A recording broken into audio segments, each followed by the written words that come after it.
Okay, तो आज हम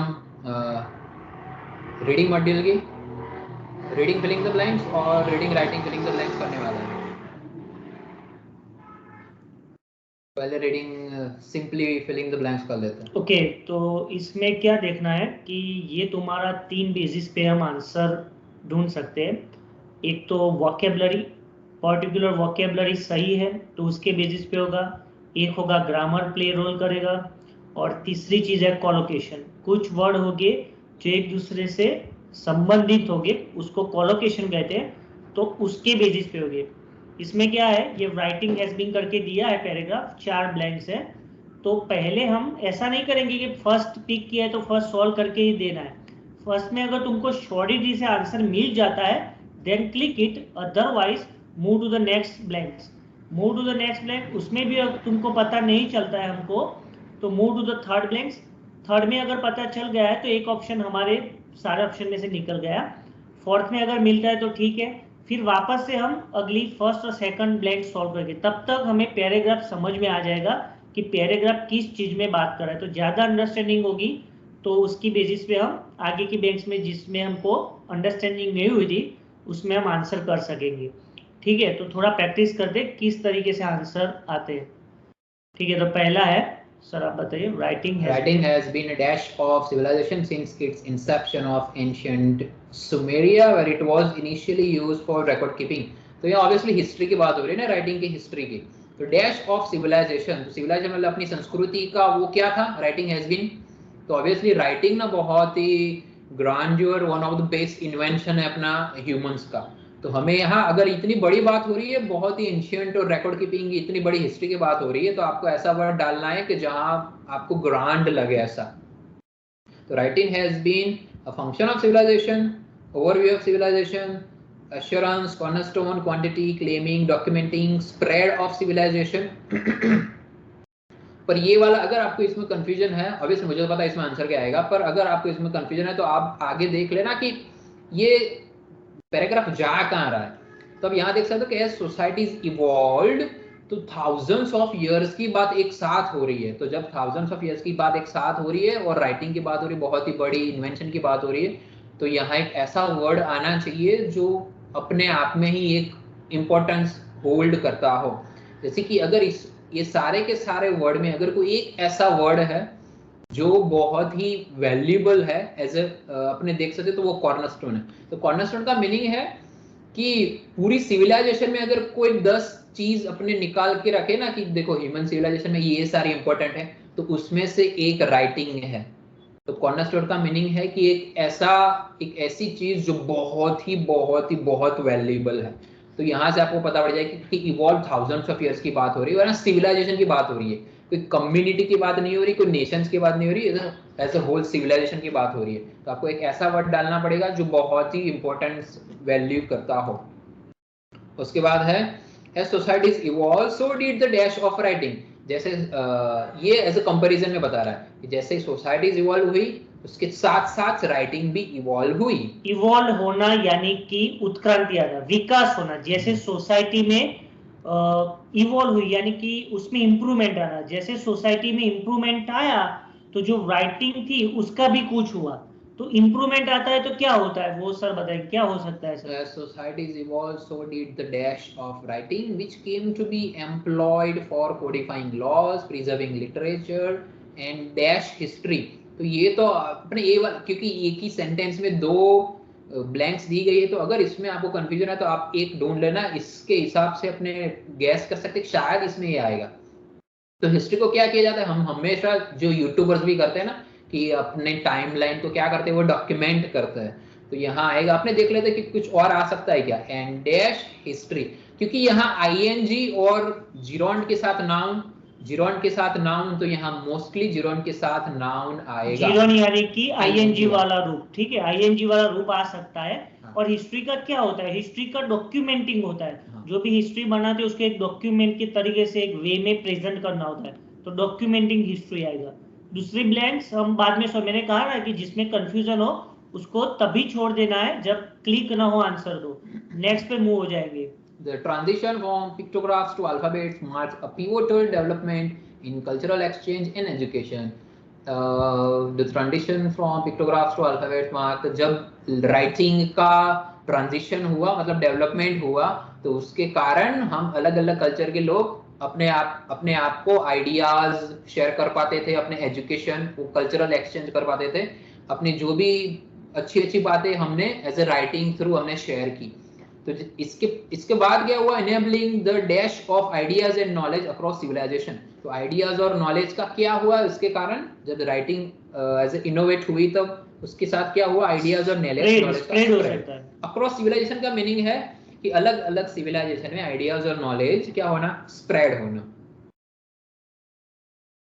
ठीक है, अब दूसरे में क्या आएगा, अभी हमारे पास 5 ऑप्शन है। As society also did the खाजग्या ऑफ राइटिंग। क्या हुआ राइटिंग का? As society also did the dash of writing, तो यहाँ में डाल देता क्योंकि यहाँ लिखा है कि लॉ में भी, लॉ की फील्ड में भी गया, लिटरेचर की फील्ड में भी गया और हिस्ट्री की फील्ड में भी गया, तो मैं सोच रहा हूँ यहाँ एज अ फंक्शन हो सकता है। क्या बोलते हो? एश्योरेंस मेरे ख्याल सो से। Did the function of writing, as societies evolve so did the dash of writing। मैं यहाँ फंक्शन डाल रहा हूँ, उसका काम और भी एश्योरेंस ऑफ राइटिंग। ओके, जैसे सोसाइटी का विकसित हुआ उसके कारण जो राइटिंग का फंक्शन था, जो कार्य था, वो भी उसके साथ साथ इवॉल्व हुआ। देखते हैं अब क्या होगा। सबमिट कर लेते हैं, ठीक है ना, 4/4। ठीक है, देखिए किस तरीके से सॉल्व करेंगे। फॉर एग्जांपल सेकंड ब्लैंक्स में श्योरिटी नहीं मिल रही थी, तो उसको हमने स्किप कर दिया। जिसमें श्योरिटी एश्योरेंस मिलता है आपको, या कोई भी सॉल्व कर रहा हो उसमें उसको मिलता है कि इसमें आंसर क्लिक होगा सही, या यही आंसर आ रहा है, मुझे श्योरिटी है तो वही पुट करना है। नहीं आ रहा है श्योरिटी तो लीव कर दो, उसमें उलझे मत रहो, क्योंकि तुम्हारे पास 2 मिनट का वक्त होता है। 2 मिनट में अगर एक में उलझे रहोगे तो मे बी पिछले 3 में से तुमको 2 आते होंगे क्लियरली, वो आप नहीं सॉल्व कर पाओगे इसलिए। J.K. Rowling, Harry Potter. J.K. Rowling's journey from struggling single mother to best-selling author is an inspiring tale of perseverance and creativity. Her initial manuscript of Harry Potter dashed multiple rejections before finding a home with a publisher dashed to take a chance on the magical world she created. तो उसकी Harry Potter की initial manuscript को बोलते हैं कि अपने book लिखने से पहले जो इनिशियल ड्राफ्ट बनाते हैं उसको मैन्युस्क्रिप्ट बोलते हैं। तो her initial manuscript of Harry Potter dash multiple rejections. तो मल्टीपल रिजेक्शन को क्या किया जाता है, और इनिशियल मैन्युस्क्रिप्ट मल्टीपल रिजेक्शन उसने क्या किया था, कैप्टिवेट किया था, उसको सामना किया था, सामना किया, उसको रिमाइंड हुआ था, ऑपरेट हुआ था, सोल्ड हुआ था, तो एक ही हो सकता है। रिजेक्शन को हम क्या करते हैं, फेस करते हैं, फेस डाल रहा हूं। Multiple rejection before finding a home with a publisher.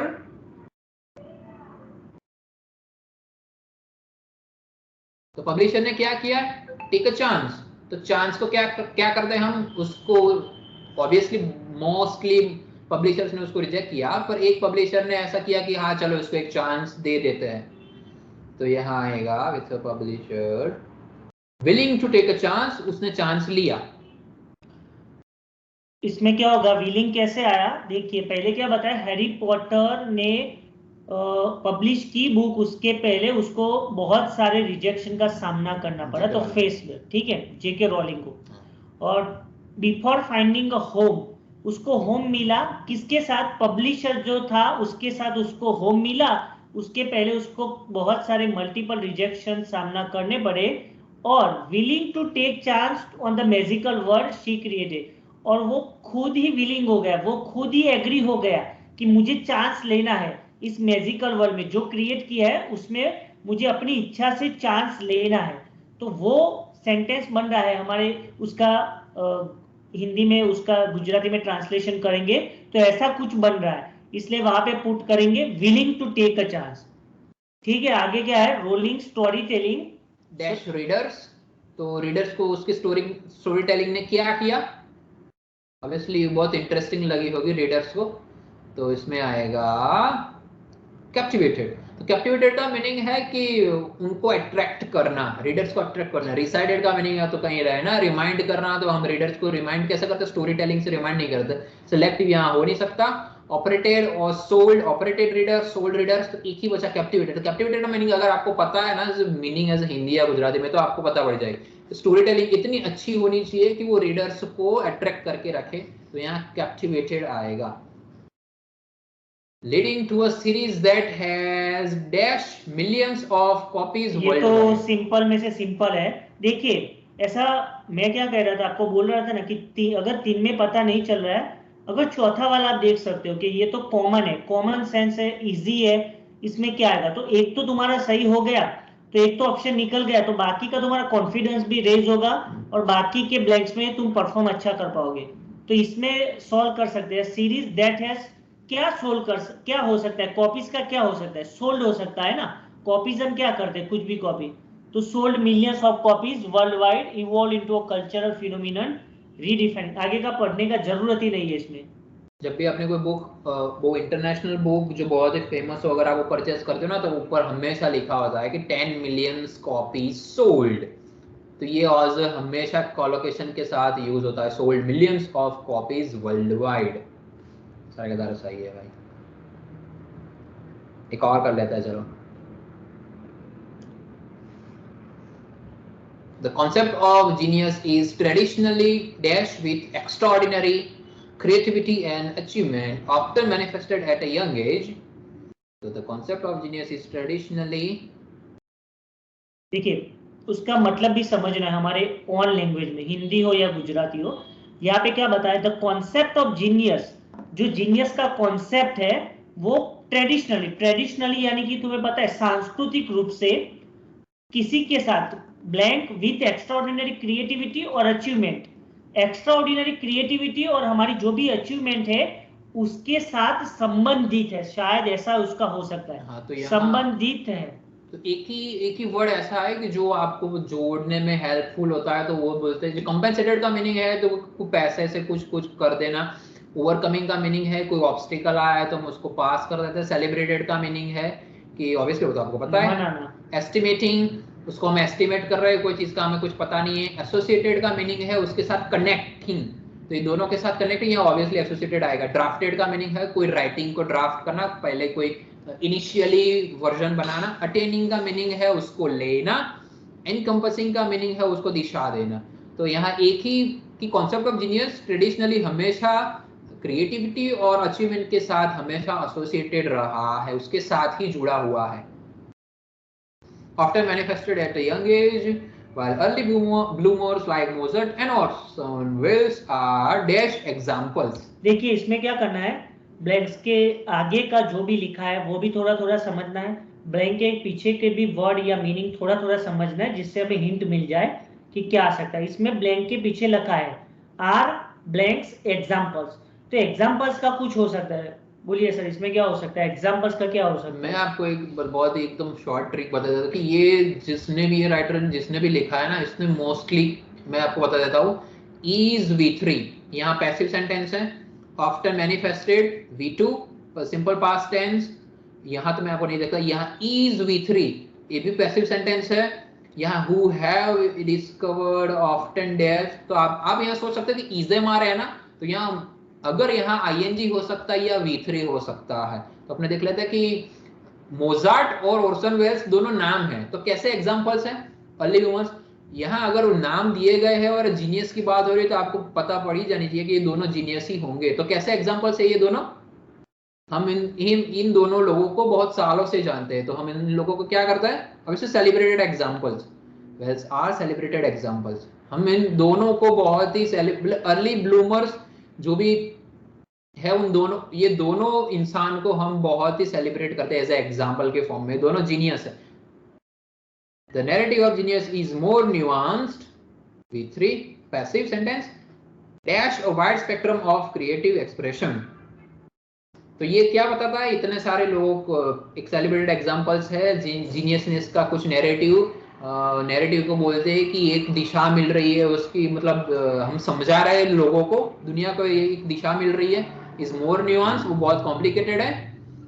Dash a wide spectrum of creative expression. तो यहाँ जीनियस क्या करते हैं, अपने आप क्रिएटिवली एक्सप्रेस करते हैं, वो उसका स्पेक्ट्रम बहुत ही वाइड है। हमको ऐसा नहीं बोल सकते कि एक जीनियस में इतनी सारी क्वालिटीज होनी चाहिए, वो बहुत ही वाइड स्पेक्ट्रम में है। तो यहाँ क्या आएगा, अगर यहाँ कॉमा है तो मैंने आपको पहले भी बोला है कि कॉमा के पास मोस्टली आपको जीरोंड मिल सकता है या V3 मिल सकता है। जीरोंड यानी कि कॉमा के बाद अगर कोई सेंटेंस की शुरुआत होती है ब्लैंक से, पहले ही ब्लैंक से, तो मे बी वहां पे ING का रूप वाला वर्ब आ सकता है, ठीक है, उसके चांसेस ज्यादा है। तो इसको वाइड स्पेक्ट्रम की बात हो रही है, तो वाइड स्पेक्ट्रम में बहुत ही सामने आपको दिखता है क्रिएटिव एक्सप्रेशन का वाइड स्पेक्ट्रम आपको दिखता है। तो मैं यहाँ एनकम्पसिंग डाल रहा हूँ। एनकम्पसिंग का मीनिंग है कि ये दिशा दे रहा है क्रिएटिव एक्सप्रेशन का, और यहाँ भी नैरेटिव की बात हो रही है। तो नैरेटिव को तो क्या किया जाता है, हम उसको विजन देते हैं कि हाँ देखो जीनियस ऐसे होते हैं, भले कॉम्प्लिकेटेड है पर उनको हम दिशा दे रहे हैं। Encompassing a wide spectrum of creative expression. There are also late bloomers who have discovered or developed their talents later in life, often after dash various obstacles and challenges. तो ऑब्स्टिकल, ये genius लोग obstacles और challenges होने के बावजूद भी ये अपने आप को लास्ट में सक्सेसफुल। ओके, इसमें क्या है कि हम कुछ डेवलप कर सकते हैं लाइफ में, या कुछ डिस्कवर कर सकते हैं लाइफ में। अगर कुछ नया डिस्कवर करना है या कुछ नया डेवलप करना है, तो उसके पहले हमारे सामने क्या आएंगे, ऑब्स्टिकल्स और चैलेंजेस, और उसको हम क्या, वो ऑब्स्टिकल और चैलेंजेस को पार करके ही डिस्कवर या डेवलप कर सकते हैं। तो क्या होगा यहाँ पे, क्या आ सकता है, पहले भी बताया था, ओवरकमिंग, ठीक है, ओवरकमिंग करके ऑब्स्टेकल्स और चैलेंजेस हमने दूर कर दिए, उसके बाद उनको डिस्कवरी मिली या कुछ डिस्कवर किया या डेवलप किया, तो ओवरकमिंग है। ओवरकमिंग यानी कि दूर करके, सही है भाई सर। ठीक है। तो ऑल एंड ऑल आपने देखा कि कैसे सॉल्व करते हैं। देखिए ब्लैंक्स, ऑब्वियसली आपके पास कुछ वर्ड ऐसे आएंगे जो आपके लिए नए होंगे, या पैराग्राफ भी बहुत ही टफ लैंग्वेज में लिखा होगा, यानी कि कुछ वर्ड ऐसे होंगे, कुछ वर्ड ऐसे होंगे जिसका आपको ट्रांसलेशन पता नहीं होगा क्या होगा। तो थोड़े थोड़े हिंट निकाल के अंडरस्टैंड करना है, थोड़े में से बड़ा करना है। थोड़ा भी अगर नॉलेज है तो उसको कैसे तुम थोड़े में से एसोसिएट करके आंसर निकाल सकते हो, वो एक स्किल है सही आंसर निकालने की। दूसरा है कि ग्रामर को फॉलो करना है, ठीक है, कोलोकेशन, वर्ड का मीनिंग, पैराग्राफ का मीनिंग, ये सब कुछ आपको क्विकली अंडरस्टैंड करना है। आपके पास 2 मिनट होंगे तो ब्लैंक्स के आगे क्या लिखा है, ब्लैंक्स के पीछे क्या लिखा है, वो सब कुछ आपको फटाफट। और दूसरी इंपॉर्टेंट चीज, अगर आप पहली ब्लैंक कर रहे हैं, उसमें आंसर नहीं मिल रहा है, आपको पता चल नहीं रहा है, तो देखा आंसर नहीं मिल रहा है, आइडिया नहीं आ रहा है, तो छोड़ दीजिए, नेक्स्ट ब्लैंक पे मूव हो जाओ। नेक्स्ट ब्लैंक में भी अगर आंसर नहीं मिल रहा है, कंफ्यूजन है, उसको भी स्किप कर लो, फटाफट से थर्ड पे आ जाओ, जिसमें तुमको श्योरिटी मिले वो पहले क्लिक करो, उसके बाद सॉल्व करो जो बाकी की 2 थी। तब तक क्या होगा, तब तक तुम्हें टाइम, उस टाइम में तुमने पैराग्राफ भी ज्यादा पढ़ लिया होगा, तो तुमको ज्यादा आइडिया होगा कि पैराग्राफ बात क्या कर रहा है, तो मे बी तुमको थोड़ा ज्यादा आइडिया मिलेगा सॉल्व करने के लिए, इसलिए। तो आगे देखते हैं, reading, writing, fill in the blanks. वो ऑब्वियसली ये ब्लैंक्स में भी यही स्ट्रेटेजी यूज होगी, यही इसी पे भी वर्क करेगा, लेकिन इसमें जो पैराग्राफ होंगे थोड़े बड़े होंगे, 4 ऑप्शन में से एक ऑप्शन निकालना होगा। और दूसरी चीज कि इसमें जो ऑप्शन दिए होंगे इसकी वोकेबलरी थोड़ी हाई होगी, इसके कारण ही तो इसके मार्क्स राइटिंग में काउंट होते हैं, क्योंकि ये टफ तो है लेकिन ये इजी भी है। आगे के ऑप्शन में आप थोड़े कंफ्यूज हो जाओगे, लेकिन इसमें थोड़ा भी आइडिया आ गया तो चांसेस है आप करेक्ट कर सकोगे, ठीक है। तो ये सॉल्व करते हैं। सर पढ़िए तो क्या लिखा है। Researchers have proposed a new biometric test that uses human breath as a source of identification. The idea is based on the fact that each person has a unique breathing pattern, which is influenced by the shape and size of their airways, lungs and diaphragm. तो यहाँ ना biometric test की बात हो रही है, तो हम जो बायोलॉजिकली टेस्ट करते हैं, पर यहाँ किसकी टेस्ट हो रही है, ह्यूमन ब्रेथ की, जो हम इनहेल और एक्सेल करते हैं, है ना, तो उसकी बात हो रही है। और यहाँ the idea is based on the fact that each person has unique breathing pattern. हम लोग बहुत ही डिफरेंटली तरीके से श्वास को लेते हैं और छोड़ते हैं, which is influenced by the shape and size of their Airways, lungs and diaphragm, जो अपने लंग्स के साइज और शेप या एयरवेज पे डिपेंड करता है। एंड अ पर्सन, जब एक इंसान कुछ करता है तो ऑब्वियसली ब्रीदिंग के बारे में तो ऑब्वियसली ब्रीथ ही करता होगा ना, तो यहाँ पोर्स डिडक्ट्स गैस फॉर एक्सेल्स की बात हो रही है। पोर्स का मीनिंग है तो वो पानी हम पोर करते हैं ना ग्लास में, डिडक्ट करना तो पैसे डिडक्ट होते हैं अपने अकाउंट से, गैस करना तो जब हम थक जाते हैं तो हम करते हैं वो, और एक्सेल्स का मीनिंग है अपने इनहेल तो श्वास लेना, और एक्सेल का मीनिंग है श्वास छोड़ना। तो एक्सेल से आएगा ना, व्हेन पर्सन एक्सेल एक्सेल्स, इनहेल यानी कि श्वास को अंदर लेना, एक्सेल यानी कि श्वास को बाहर छोड़ना। तो जब कोई इंसान एक्सेल करता है यानी कि श्वास को छोड़ता है, they create a distinctive air turbulence which can be measured by an air pressure sensor. जो भी डिस्टिंक्टिव एयर टर्बुलेंस क्रिएट होता है वो एयर प्रेशर सेंसर लगाए होते हैं जो बायोमेट्रिक टेस्ट में उससे मेजर होता है। ठीक है, तो हम अभी रखते हैं एक्सेल्स। ठीक है, दिस सेंसर बोलिए can then, sensor can then dash the breathing data with artificial intelligence model that has learned to recognize each person breathing pattern from previous देखिए samples। सॉल्व करते वक्त इतना ज्यादा पढ़ना नहीं है। ठीक है, तो this sensor can then blends the breathing data. तो ब्रीथिंग डेटा के जो भी मैच हो सकता है, उसके रिलेवेंट हो सकता है, वो हमारा आंसर है विथ एन आर्टिफिशियल इंटेलिजेंस। तो ब्रीथिंग डेटा को This artificial sensor can intelligence model then के पास साथ क्या करता है वो, कंपेयर करता है। ठीक है, क्या बताया, this sensor can then compare the breathing data with an artificial intelligence. ये एक बार सेंसर ने आगे मेजर कर लिया आपका एयर टर्बुलेंस कितना है, उसके बाद ये सेंसर है ना जो आपकी ब्रीथिंग डेटा है वो आर्टिफिशियल इंटेलिजेंस के साथ कंपेयर करेगा। तो उसमें सेकंड ऑप्शन में क्या आएगा, कंपेयर। ठीक है, आगे sir the system rejects dash with 97% accuracy. तो यहाँ रिजेक्ट की बात हो रही है, तो रिजेक्शन तो हम क्या करते हैं, अगर सेंसर में कोई ऐसा डेटा है जो कोई काम का नहीं है तो वो हम रिजेक्ट कर देंगे, तो वो नेगेटिव वर्ड होना चाहिए।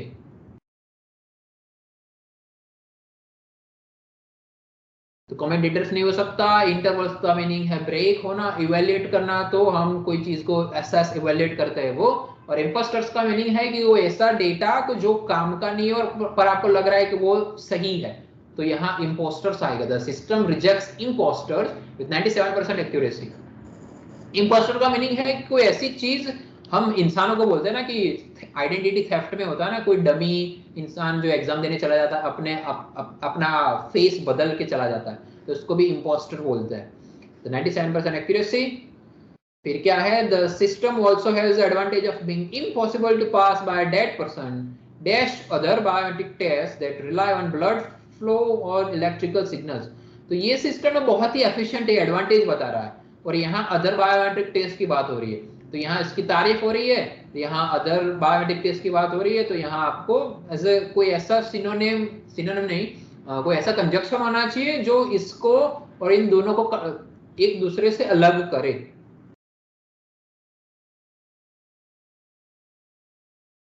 कि ये सिस्टम दूसरे बायोमेट्रिक टेस्ट जैसी है नहीं, तो यहाँ आएगा अनलाइक। अनलाइक का मीनिंग है ये दूसरी बायोमेट्रिक टेस्ट से बहुत ही अलग है।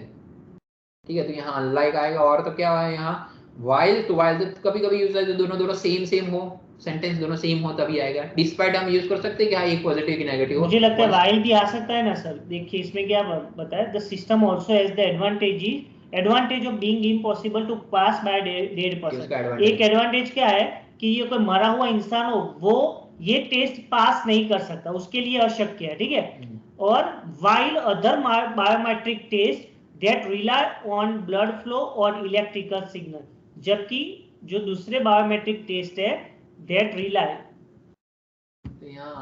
अनलाइक, ठीक है, अनलाइक ज्यादा unlike other biometric test that rely on, कि ये डेड इंसान से भी इम्पॉसिबली एडवांटेज, मतलब इतना एडवांटेज ही ऐसा है जो दूसरे टेस्ट वाले नहीं कर पाते, ये ऐसा कर पाता है जो दूसरे टेस्ट वाले नहीं कर पाते। इसीलिए यहाँ इसकी बहुत ही बड़ा एडवांटेज शब्द, बहुत ही बड़ी तारीफ कर दी ना, तो यहाँ अनलाइक आएगा। फिर है the system could also be used to dash the health and wellbeing of users. तो हम हेल्थ और वेलबींग को क्या करते हैं, तो यहाँ आपको ऑब्वियसली पता पड़ेगा कि यहाँ किसकी बात हो रही, ब्रीदिंग टेस्ट की बात हो रही है। यहाँ हम मोस्टली हमने बात की है एयर प्रेशर सेंसर की। तो सेंसर हेल्थ को क्या करता है, अपने स्मार्ट वॉच में भी आता है ना, मॉनिटर। तो उसको एनालिसिस करना, आपको डेटा देना, आप ये कर रहे हो वो कर ओके, इसमें क्या बताया, the system could also be used to blank health and well being of users. जो भी इसका यूज कर रहा है, जो भी ये सिस्टम का यूज कर रहा है, तो ये सिस्टम उसकी हेल्थ और वेल बीइंग को मॉनिटर करता रहेगा। फॉर एग्जांपल हम आईफोन की वॉच रखते हैं ना, आईफोन वॉच, उसमें हमारा बॉडी का डेटा मॉनिटर होता है, पता है, हार्ट बीट, वॉकिंग डिस्टेंस, हम दिन में कितना वॉकिंग करते हैं, कितना स्टेप लेते, वो सब कुछ मॉनिटर होता है। मॉनिटर होना यानी कि देख रेख रखना, क्या होना, देख रेख रखना, तो इसलिए मॉनिटर आ सकता है। सारे सही है भाई, 5/5। ओके, तो ये लास्ट है, लास्ट सॉल्व कर देते हैं। देखिए क्या होता है। The focus of the study pivots to the heart of urbanization, urban transformation, examining the impact of electric scooters in metropolitan areas. तो यहाँ अर्बन ट्रांसफॉर्मेशन की बात हो रही है, इलेक्ट्रिक स्कूटर्स के इम्पैक्ट की एग्जामाइन हो रही है।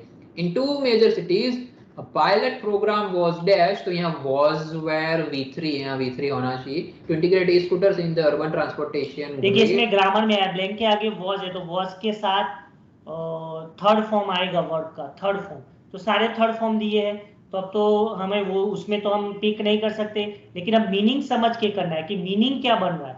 A pilot program was blank to integrate e scooters into the urban transportation grid, यानी कि एक पायलट प्रोग्राम को कुछ किया गया है, अंदर लाए गए, उसको लोगों के सामने रखा गया है, क्या करने के लिए, ई स्कूटर को ज्यादा इंटीग्रेट करने के लिए, तो उसको रखा गया, लाया गया है।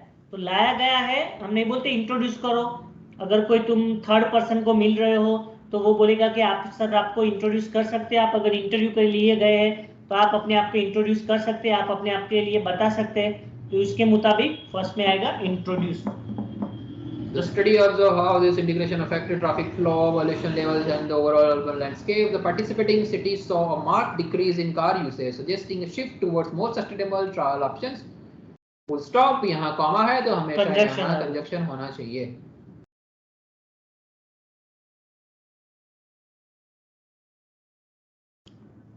कि सिटीज के अंदर जहां भी ई स्कूटर्स इंट्रोड्यूस किया गया था वहां कार यूसेज में डिक्रीज हुआ है, और नॉइज और एयर पॉल्यूशन में भी डिक्रीज हुआ है। तो ये तो दो बात हो रही है, ये भी हुआ है और वो भी हुआ है, तो हम क्या करते हैं उसको इन एडिशन टू एडिशनली।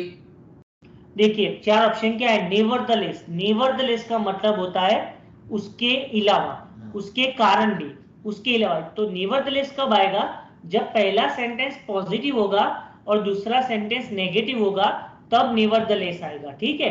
तो यहाँ पे तो क्या है, पहला सेंटेंस भी पॉजिटिव है, क्या है सेंटेंस कि decrease in car usage decrease हो गया, बराबर। फिर क्या बोला, shift toward more sustainable travel option, travel option sustainable हो गया, मींस कि अच्छा हुआ, पॉजिटिव हुआ। बाद में क्या है, ब्लैंक्स के बाद there was a notable reduction in noise and air pollution, और बाद में भी पॉजिटिव हुआ, नॉइस और एयर पोल्यूशन भी कम हो गया, यानी कि दोनों पॉजिटिव हो रहे हैं। तो पॉजिटिव में हम क्या बोल सकते हैं कि इसके अलावा और ज्यादा, इसके ज्यादा क्या हुआ, नेवरदलेस कब आएगा, जब पहला पॉजिटिव होगा दूसरा नेगेटिव, या पहला नेगेटिव होगा दूसरा पॉजिटिव होगा, तब नेवरदलेस। नेवरदलेस के अलावा हाउएवर आएगा, वो भी सेम मतलब होता है, हाउएवर का सिवा इवन आएगा, वो भी उसका भी मतलब सेम होता है, ठीक है। तो अभी नेवरदलेस नहीं आएगा, तो पॉजिटिव बात हो रही है दोनों में, तो इसके अलावा, तो इससे ज्यादा, तो एडिशनली आएगा, क्या आएगा, additionally. The study named the Urban Mobility Project aimed to understand how such small-scale transport means could significantly alter the dash of city life. City life को क्या कुछ चेंज हो रहा है सिटी लाइफ का। आर्किटेक्चर तो डेवलपमेंट है, तो ये तो आइडिया था अर्बन मोबिलिटी प्रोजेक्ट, इन्होंने एक स्कूटर्स इंट्रोड्यूस किया था, तो एंगेजमेंट भी नहीं हो सकता, यहाँ आइडिया शेयर नहीं हो रहा है, बाउंड्रीज भी नहीं होती, वो तो फिजिकली आगे पीछे होती रहती ना। तो एक ही बचा था dynamics of city life. Dynamics का मीनिंग है कि बहुत सारे फैक्टर्स में वो उसने इफेक्ट कर ही दिया। डायनेमिक्स यानी कि उसका मतलब होता है जुदे जुदा डायमेंशन, डिफरेंट डायमेंशन, दूसरे रूप से, अलग अलग रूप से, दूसरे रूप से, अलग अलग रूप से। तो ये क्या हुआ कि transport means could significantly alter the dynamics of, यानी कि सिटी लाइफ को बहुत ही डिफरेंट एरिया में से अल्टर कर सकते हैं। अल्टर करना यानी कि बदलना, चेंज करना, अल्टर का मतलब होता है। तो डायनेमिक्स का मतलब होता है जुदी जुदी सीमाओं से, जुदी जुदी गतिविधियों से सिटी लाइफ को चेंज कर सकते हैं, इसलिए डायनेमिक्स आएगा। The results indicated not only a positive environmental impact but also a change in the social fabric of urban communities, dash a more connected and accessible city environment. फिर है कि एक more connected accessible city environment को fostering obviously एक ही बचा है। यहाँ भी कॉमा के बाजू में हमेशा जीरोन यूज हो रहा है, एज जो वर्ब जो एज आईएनजी के फॉर्म में होता है उसको जीरोन बोलते हैं। तो अगर इतना सारा पॉजिटिव एनवायरमेंटल इम्पैक्ट हुआ है तो एक मोर कनेक्टेड और एक्सेसिबल सिटी एनवायरमेंट को हम क्या कर सकते हैं, उसको बना सकते हैं, डेवलप कर सकते हैं, ग्रो कर सकते हैं। फोस्टर करना यानी कि ग्रो करना, क्विक ग्रो करना, क्विक, तो शायद फोस्टर आ सकता है। ठीक है, तो अभी तक टोटल 5 पैराग्राफ्स किए हैं। होपफुली आपको अंडरस्टैंडिंग आई होगी कि कैसे सॉल्व करने हैं। थोड़ा हमने क्विक सॉल्व किया है क्योंकि आपको एग्जाम में भी क्विक अंडरस्टैंडिंग करना है, क्विक रीड करना है, क्विक हिंट निकालनी है, क्विक आइडियाज निकालने हैं, इसलिए। लेकिन सॉल्व करना है तो इसी तरीके से बेटर रहता है और चांसेस भी ज़्यादा। इसमें भी वही स्कीम यूज करनी है कि अगर कोई ऑप्शन में आपको तकलीफ है, पता नहीं चल रहा है, तो स्किप एंड मूव फॉरवर्ड। यहाँ तक रखते हैं सर, यहाँ तक रखते हैं। ठीक है, इतने में एक रैंडमली करूँगा नेक्स्ट डे 500 रैंडमली करिए नेक्स्ट जगह यार जवानों नहीं आया हूँ तो कट कर दे खाली एमने करूँ પેલું મોકલી દો, આટલું બહુ થઈ ગયું કંટાળ। અલે એમને હું સ્પીડ માં કરવાનું હતું એમ કરી જો મને પેલો તુષાર એ મોકલી દેજો આગળ મારો વિડિયો। હા